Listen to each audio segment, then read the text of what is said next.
Welcome to the first installment of Lord Unzipped, the behind-the-scenes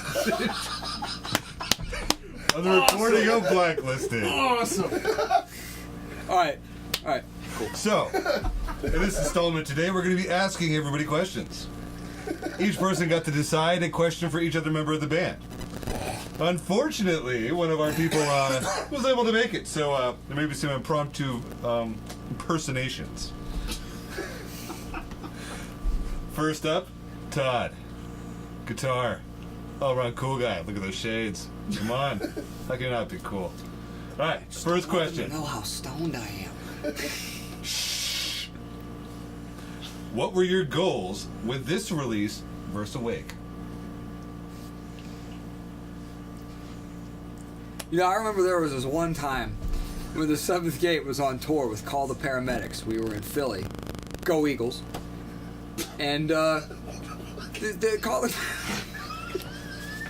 Paramedics is doing this interview about their tour. And this dude's like, so what were your goals going into this tour? And what you guys wanted? And Schlack's like, I don't know, next fucking question. You know? And Drew's like, I don't know, next fucking question. And he's like, so what would you compare this tour to as opposed to the last tour? And they're like, I don't know, this is fucking dumb. So you know what? Then I went and I said, all right, I got a real question for you. In about how long does it take the four of you guys to crush a 30 of Bush before the show starts? And they say 15 minutes. Easy. See, that's a real fucking question. So really, why don't you just ask me a real fucking question? Like, how many times did I touch Chris's titties in the studio? How many times did Skip fuck with his microphones before the fucking drums started recording? I mean, like, why don't you ask me something real? That's it. Yeah. All right. Thank you, Todd. Now on to round two. We'll have one of our other contestants read you a question that they have written specifically for you. So first off, we're going to go with myself. Lucky you guys. My question is, Todd, now that this will be your sophomore release with Lord, what adaptations have you had to make to your writing and playing styles to accommodate a second guitar player? To be honest with you, man, it's actually been a breeze. It's been really easy, and it's been a lot of fun to finally be able to play certain things that, you know, like I might have written 2, 3, 5 years ago even, but couldn't really do them with Polkowski as much as I wanted to, because Polkowski, there's only one guitar. There's only one stringed instrument ever. Being able to have a second guitarist to write helps open up and bring out a lot of riffs that I've had in my head for a long time and that I fucked with for a long time, but never really been able to use. So, to me, I didn't feel like I had to adapt to anything. This was just normal. It was, could have done it in my sleep. Nice. It felt great. Awesome. Good answer. Now, on to our next contestant. Up on the block is Stephen Kirchner. But wait, there was a cough in there. Stephen Kirchner. Hey, Todd. How's it going, man? Stephen F. Kirchner the second. Yeah. How's it going, Todd? Yeah. What's up, dude? Back and forth? Man. Yeah, dude. Yeah. I am. I'm not. Oh, yeah. Too bad for you, man. I suppose.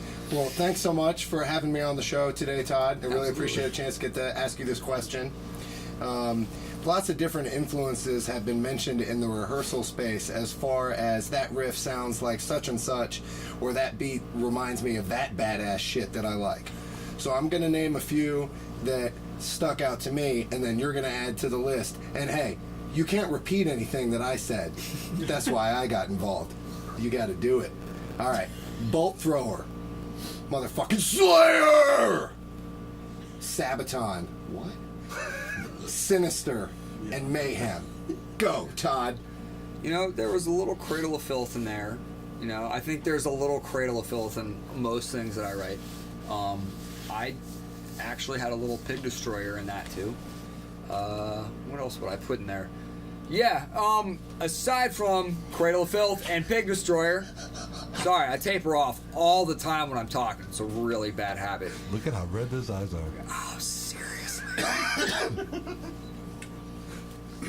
Yeah, you know, I almost felt like there was a little bit of Mastodon in some riffs, which is weird because I don't even really listen to that band. But it's just like there's just this one album, and there was a little bit brought out from, I don't know, I get influence from a lot of weird places, and places I wouldn't necessarily think I would get it from. I think that A little bit came from Dillinger, even, and maybe a little bit of maybe even a little bit of Deftones in there too. Not bad, not bad. Yeah, very, very, very, very different bands. Thank you, Todd. Thank you so much. And on to our last, Respect the neck. on to our last contestant. Will, would you please come on down? Hi. Hi. Not yet, but I will be soon. Sweet.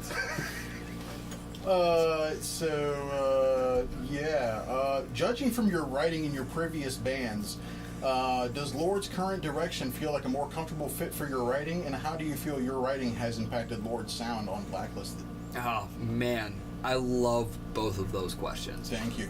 Yes, I love those. Took me 2 seconds. Dude, I mean, it's the same thing. It's the same thing that I said to Skip before too. Like, I loved the direction this went in versus Awake, and Awake was great. I loved doing Awake, but this was so much more of an even flow for me. Like, it was a little. Some of these songs were a little rough at first because of the fact we weren't practicing enough for a little while. We kept missing a lot of days, and it took me a while to remember a lot of these. But once everything... You can blame my old job for that one. Yeah. I mean, I can blame my own job for a lot of things, too. But, you know, once everything was set and ready, I feel like this stuff feels way more natural to me than a lot of the stuff on Awake did. You know, not that I don't love playing all that stuff, but this is just... And for us to continue to go in this direction, I would be thrilled to do that. Like, sounds like that sounds like exactly what I want to be doing with this band, as opposed to, you know what I mean, like trying out other things here and there are cool, but this is the kind of shit I love to write, man, and it feels good. It feels good to do it with this group of guys. Awesome. That's all I got. All right. Well, this round is complete. Todd, thank you for coming down. Tune in next week. Our next interviewee, Stephen F. Kirchner II, will be joining us. Thank you for tuning in. This has been Lord Unzipped. Deuce, Bye. deuce. SFK, deuce, deuce.